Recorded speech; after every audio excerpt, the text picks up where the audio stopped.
Number 10 દીપ જ્યોતિ અને ગીતા તેમના મૂડીના પ્રમાણમાં નફા નુકસાન વેચે છે.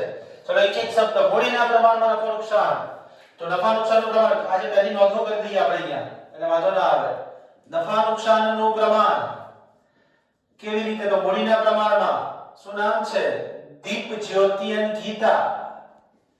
What is the ratio? The ratio is, તો હવે મૂડી જોવાની, મૂડીના પ્રમાણમાં એટલે મૂડી જોવાની. તો 1 લાખ છે, 1,50,000 છે અને છેલ્લાને પણ 1 લાખ છે. ચાલો ટોટલ આ ત્રણેય ભેગી મૂડી 3,50,000 થઈ. પણ આપણે એનું પ્રમાણ કાઢીએ, દરેકને 50,000 વડે ભાગીએ તો 50,000 દુ 1,50,000 દરેક 1.5 લાખ અને 50,000 દુ 1 lakh. So the ratio of profit and loss it is 2:3:2. So total will be 7. Now હવે નંબર 2 શું કહે છે જુઓ. એની અંદર આગળ વધીએ જે પણ નોંધ આવતી છે આપણે કરીશું. તારીખ 31/3/2017 ના રોજનું પાકું સર્વે નીચે મુજબ છે. મૂડી ખાતા આપ્યા છે, એની નીચે સામાન્ય અનામત ભાગીદારો વચ્ચે વહેંચી દઈશું. આ બાજુ જો જૂની પાકડી છે, જૂના ભાગીદારો વચ્ચે એટલે બધા ભાગીદારો વચ્ચે જૂના પ્રમાણમાં એ પણ વહેંચી દઈશું અહીંયા. એટલે જમા બાકી જમા બાજુ વેચે, ઉધાર બાકી જો વહેંચી દેવાનું. ચાલો ગણખાત અનામત છે 6000 ધ્યાન રાખીશું. ઉપરની તારીખે જ્યોતિબેન નિવૃત્ત થયા. જ્યોતિ which is this one Jyoti. The ratio is 2:3:2. એટલે 3/7 વાળી જ્યોતિ જે છે એ નિવૃત્ત થઈ જાય છે. ભાગીદારો એવું નક્કી કર્યું કે દીપ અને ગીતાનું નવું પ્રમાણ આપી દીધું છે જેમ એક લાભ શોધવો જ પડશે. પાઘડીનું મૂલ્યાંકન 70000 આપવામાં આવ્યું. તો આપણે પહેલા પાઘડી બતાવી દઈએ. ચલો પાઘડી અંગે નોંધ.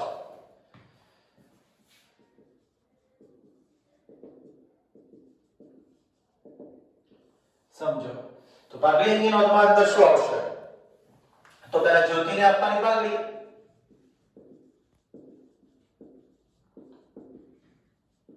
પેઢીની પાઘડીના 3/7. ચલો પેઢીની પાઘડી કેટલી? તો પેઢીની પાઘડી અંદર જુઓ તમે કીધું છે 70000 આપવામાં આવ્યું. 70000 * 3/7 so it will be 30,000 rupees. 30,000 રૂપિયા પેઢીની પાઘડીમાં જ્યોતિને આપવાની પાઘડી 30,000 રૂપિયા છે. હવે એ જે છે એ લાભના પ્રમાણમાં શોધાય. નવું પ્રમાણ આપ્યું હોવાથી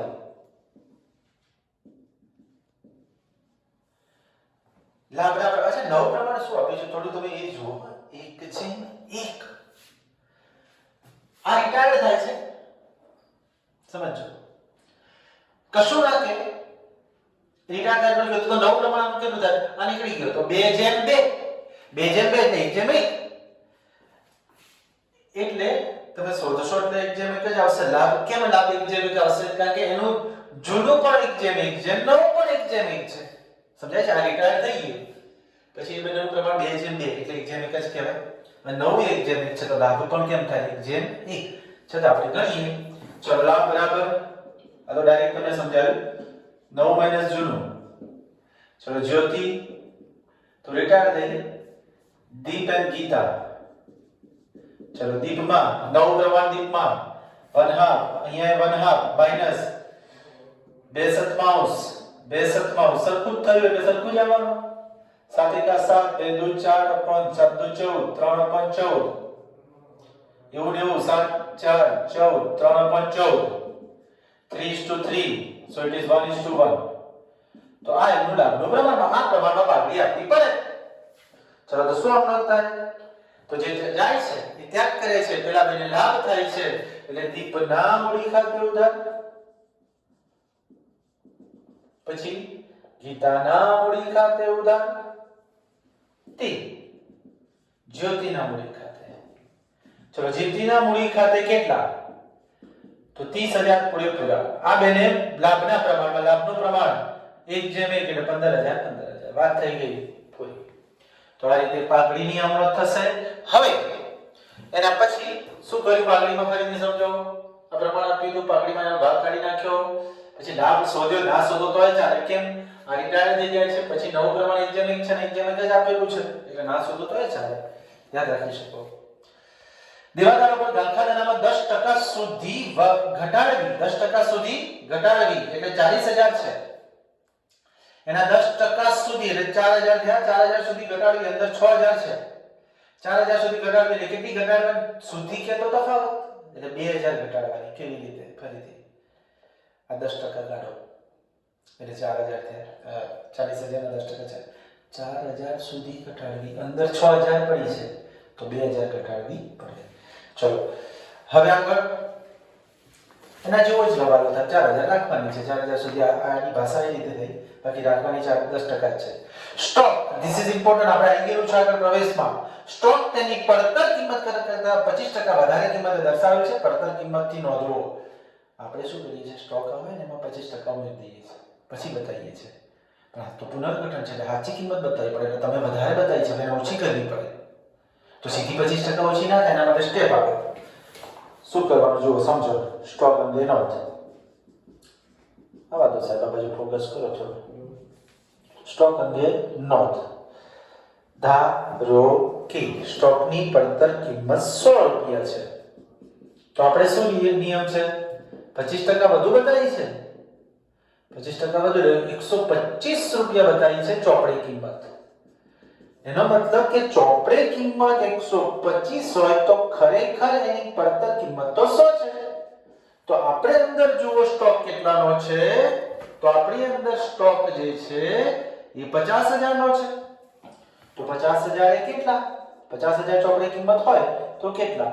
તો 50000 which is divided by 125 and multiplied by 100 એટલે 125 ગુણ્યા 50, 125 ચોક 500 એટલે 40000 રૂપિયા આવશે. એટલે 40000 સ્ટોકની ખરેખર કિંમત છે. એટલે હવે જો તમને સમજાય, 40000 નો કરી દો તો 25% ઉમેરી દે, 10000 ઉમેરી દે, 50000 થી બતાવ્યા. હવે ખરેખર કિંમત બતાવવી તો એ 10000 પાછા ઘટાડી દેવાના. તો સ્ટોકમાં 10000 નો ઘટાડો થશે. આગળ વધો. ટ્રેડમાર્ક 60 વર્ષના છે, ટ્રેડમાર્ક 60000 ના ચાલુ વર્ષે ચૂકવેલ છે. કુલ 6 વર્ષ માટેના છે. ચાલુ વર્ષે ચૂકવ્યા હતા, 6 વર્ષ માટેના છે. એક વર્ષ પૂરું થાય, એક વર્ષના માંડી વાળવાના. 6 વર્ષના 60000 તો એક વર્ષના કેટલા? ઓકે. પછી પ્રોવિડન્ટ ફંડ ની જવાબદારી 35000 નક્કી થઈ તો પ્રોવિડન્ટ ચૂકવવો પડશે. તો પ્રોવિડન્ટ ફંડ ક્યાં લખીશું? મૂડી દેવા બાજુ. એક મૂડી દેવા એટલે જમા, તો બીજી ઉધાર. ચલો આગળ વધો. This is the important. હવાલો જુઓ. હવે મહત્વની વાત હવે આવી. ભાગીનો મુદ્દો તો ઈઝી હતો, કારણ કે પાઘડીમાં કશું છે જ નહીં, એટલે બીજા આવા મુદ્દા લાવવા પડશે. ધ્યાનથી સમજો શબ્દો. નવી પેઢીની કુલ મૂડી જૂની પેઢીની કુલ મૂડી જેટલી જ રાખવી. પેલા આ શબ્દનો અર્થ સમજી લો. નવી પેઢીમાં એટલે નવી પેઢીમાં તો બે જ જણા હશે, દીપ અને બીજે છે ગીતા. ઓકે, તો દીપ અને ગીતા હશે. તો દીપ અને ગીતા હશે, એ લોકો જૂની પેઢીમાં જે મૂડી હતી એ જ રાખશે. તો જૂની પેઢીમાં એમની ટોટલ મૂડી હતી 3,50,000. તો અહીંયા પણ 3,50,000 રાખશે. જે કયા પ્રમાણમાં રાખશે? આ મૂડી દીપ અને ગીતા તેમના નવા નફા નુકસાનના પ્રમાણમાં રાખશે એટલે 3,50 રાખશે. નવું નફા નુકસાનનું પ્રમાણ 1:1 છે એટલે બંનેની મૂડી 1,75 મૂડી આપી દીધી છે. અહીં જે મૂડી લખો અહીંયા લખાય બાકી આગળ લઈ ગયા. અત્યાર સુધી લઈ ગયા એ ત્યાં લખતા હતા, આ અહીંયા લખીને અહીં લખી દેવાની. બરાબર? એટલે અહીં તો લાગે અહીં તો લઈ ગયા. હવે ખોટું શું કરવાનું? તો કીધું હશે. જો આ માટે તફાવતની રકમ તેમના ચાલુ ખાતે લઈ જવી. તો આપણે લઈ જઈશું. ધ્યાનથી સમજીએ દાખલાને. ચલો સૌથી પહેલા બાકી આગળ લાવ્યા. એકાદ બે છોકરા અહીંયા તો બોલી ગયા તો મજા આવે. બાકી આગળ લાવ્યા. દીપ, જ્યોતિ અને ગીતા 1 લાખ, 1 લાખ, 1,50,000 and 1 લાખ. ચલો પછી અહીંયા બાકી આગળ લાવ્યા લોકો અમને બેંકમાં. બાકી આગળ લાવ્યા. ચલો કેટલા રૂપિયા લાવ્યા? બાકી આગળ લાવ્યા રોકડ આપણી બેંક. Yes, it is 22,000. ચલો પછી કઈ વેચવા જેવું સામાન્ય અનામત. ચલો વેચી દઉં છું સામાન્ય અનામત ખાતે. ચલો કેટલા રૂપિયા? 28,000 છે. The ratio of 2:3:2 એટલે 8,000, 12,000, 8,000. ચલો આ બાજુ જૂની પાઘડી છે એટલે અહીંયા લખું છું પાઘડી ખાતે જો જૂની કેટલી છે 7 ના ગુણોત્તરમાં જશે બધી હા 14000 આગળ અડધા કરી દો 4000 6000 4000 આગળ વધો પહેલો હવાલો દીપ અને ગીતાનો નવો પ્રમાણે પાઘડી 70000 આપવામાં આવી તો એની નોંધે કરી દીધી આપણે શું નોંધ કરી દીપ અને ગીતાના મૂડી ખાતે ઉધાર તો દીપ અને ગીતાના મૂડી ખાતાને ઉધાર બાજુ શું લખાય જ્યોતિના મૂડી ખાતે 15000 એક વાર અને 15000 બે વાર સામે જ્યોતિના મૂડી ખાતે જમા તો જ્યોતિના મૂડી ખાતાની જમા બાજુ શું લખાય દીપના મૂડી ખાતે ગીતાના મૂડી ખાતે કૌંસમાં પાઘડી ચાલો તો જ્યોતિમાં લખવાનું 15000 okay that is the end પાઘડીની વાત પૂરી થઈ ગઈ આ નોંધ આપણે સમજી ચૂક્યા છીએ દેવાદારો પર ખાતામાં 10% સુધી ઘટાડી 10% રાખી સુધી એટલે ભાગ ઘટાડો 90% ઘટાડીને એમ થાય એ રીતે થાય પણ એવું નહીં 10% સુધી ઘટાડવી એટલે તમારે પહેલા રકમ નક્કી કરવી પડે અંદર દેવાદારો 40000 છે એના 10% એટલે 4000 સુધી ઘટાડી અંદર 6000 છે એટલે 4000 રાખવાની એટલે 2000 ઘટાડવાની છે કેવી રીતે દેવાદારો 40000 માઈનસ ગામ ખાતાના આમદ 4000 12000 36000 10% સુધી ઘટાડે એટલે 10% રાખી 10% સુધી ઘટાડે એટલે 10% રાખી ત્યાં લોકો તો લખી દો એટલે કે 10% રાખી ગામ ખાતાના આમદના મુદ્દામાં આવું થાય હવે અંદર 6000 છે તમારે 4000 જ રાખવાની છે તો 2000 ની હવે જરૂર નથી જવા બાજુ અને જરૂર નથી એવી બીજી કઈ લખવા પડે તો એને દેવાદારો બહાર જવાના 34000 લખ્યા છે તમે 36000 લખ્યા એટલે તમે મિલકતમાં વધારો કર્યો તમારી મિલકતની કિંમત વધે તો તમને નફો થાય તો નફો અહીંયા ગાળખા અનામત ખાતે બીજી અસર આપણે ભણીશું નહીં આજે 2000 ચલો આગળ વધો સ્ટોકની તેની પડતર કિંમત કરતા 25% વધારે કિંમત દર્શાવે છે આપણે ઘટાડો કરવાનો હતો તો સ્ટોક અહીંયા લખું છું 50000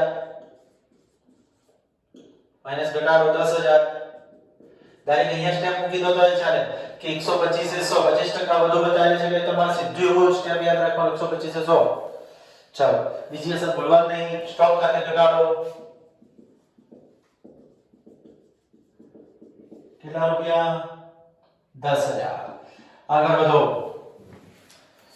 ટ્રેડમાર્કની કિંમત 60000 ચાલુ વર્ષના ચૂકવેલા છે 6 વર્ષની કિંમત માટે છે માંડી વાળવાના છે ટ્રેડમાર્ક 60000 માઈનસ માંડી વાળે શું સ્ટેપ આવે વર્ષ 6 તો રૂપિયા 60000 તો એક વર્ષના કેટલા 10000 50000 બીજી અસર અહીંયા 10000 ટ્રેડમાર્ક ખાતે મંડી વાળે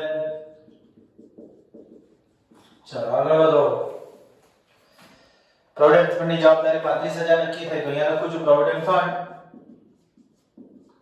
ચલો 35000 બીજી અસર અહીંયા પ્રોવિડન્ટ ફંડની જોગવાઈ તો પ્રોવિડન્ટ ફંડ ખાતે ચલો કેટલા રૂપિયા 35000 અચ્છા એક મિનિટ આ તો પેલો હવાલો છે અંદર પ્રોવિડન્ટ ફંડ આપ્યું છે જો અંદર પ્રોવિડન્ટ ફંડ આપેલું છે તો અંદર પ્રોવિડન્ટ ફંડ 32000 છે અને 32000 આપણે મેં 35000 ની જોગવાઈ કરી પણ આપણી પાસે 32000 પડ્યા છે તો પ્રોવિડન્ટ ફંડ 32000 વત્તા દેવામાં વધારો થયો 3000 35000 નક્કી થઈ એટલે 35000 ચલો દેવું વધે તો નુકસાન થાય એટલે અહીંયા 3000 પ્રોવિડન્ટ ફંડ ખાતે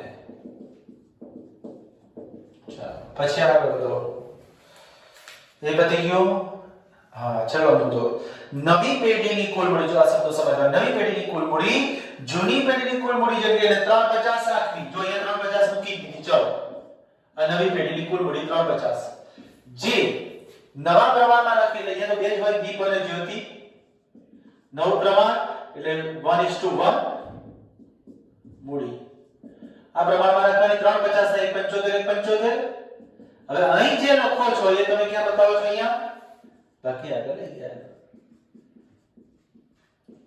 દીપમાં 175 અને જ્યોતિમાં પણ 175 ગીતામાં પણ 175 જ્યોતિ તો રિટાયર્ડ છે સો ઇટ ઇઝ ગીતા ચલો આગળ વધો એટલે જોવા સમજાય છે ભાઈ આ અતિ મહત્વનું this is the point that you have to understand કે 175 350 જૂનીમાં હતી એટલે નવીમાં રાખી અને 175 અહીંયા મૂક્યા. આગળ વધો. હા, આ મૂડી દીપ અને ગીતા તેમના નવા નફા નુકસાન ભરવાના નાખશે. આ માટે તફાવતની રકમ તેમના ચાલુ ખાતે લઈ જવી. ચાલુ ખાતે આપણે લઈ જઈએ એ માટે તમારે ઓલા ખાતા બંધ કરવા પડે. જોતા રહેજો. 10 ના 23000 માંથી 2000 ગયા 21000 બરોબર છે. 7 ના ગુણકમાં એટલે સાચું. મૂડી ખાતે કૌંસમાં ખોટ દીપ જ્યોતિ અને ગીતા 21000 2:3:2 7 તરી 21 એટલે 3 વડે 3 દુ 6 3 તરી 9 3 દુ 6 એક અસર ઉધાર બીજી જમા પુનઃ મૂલ્યાંકન ખાતે કૌંસમાં ખોટ 6 9 6. चलो पहला ज्योति ने बंद कर दिया क्योंकि Jyoti is going to be retired. चलो 150 ने 30 81 बार 91 જોતા રહેજો છોકરાઓ બોલતા રહેજો. 192 માંથી 9 6 15000 ગયા.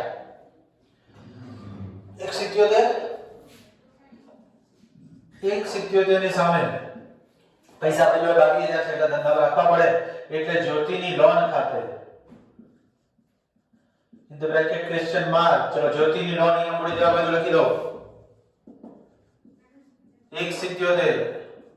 હવે શું કરવાનું એ બધું બધી ગયું. હવે આમાં લાવ્યા છે લઈ ગયા છે એટલે ખોટે લઈ ગયા નહીં લખાય કારણ કે લઈ ગયા તો છે તો એ ચાલુ ખાતે લખવામાં આવશે. તો એમાં પહેલા બાજુ જોઈ લઈએ. લગભગ આ બાજુના બંનેના વધારે હોય એમાં કોઈ શંકા જ નથી કારણ કે પેલું એ છે એટલે આ બાજુ જ વધારે છે બેના. તો 15 ને 10 25 ને 75 એટલે 2 લાખ. Okay done. ઓકે આનો લેવો 2 લાખ. ચલો અહીંયા 2 લાખ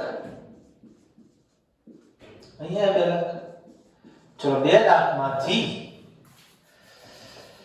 1,08,000 ગયા 92,000 અહીંયા 92,000 આ ખોટ્યા શું લખવાનું 92,000 ની સામે તો ચાલુ ખાતે અહીંયા દીપમાં લખ્યું ત્યારે દીપના આપણે જુદા લખી કારણ કે દીપમાં લખી ત્યારે દીપના ચાલુ ખાતે 92,000 કૌંસમાં ક્વેશ્ચન માર્ક શોધ્યું છે. અહીં 92,000 લખીએ ત્યારે ગીતાના ચાલુ ખાતે.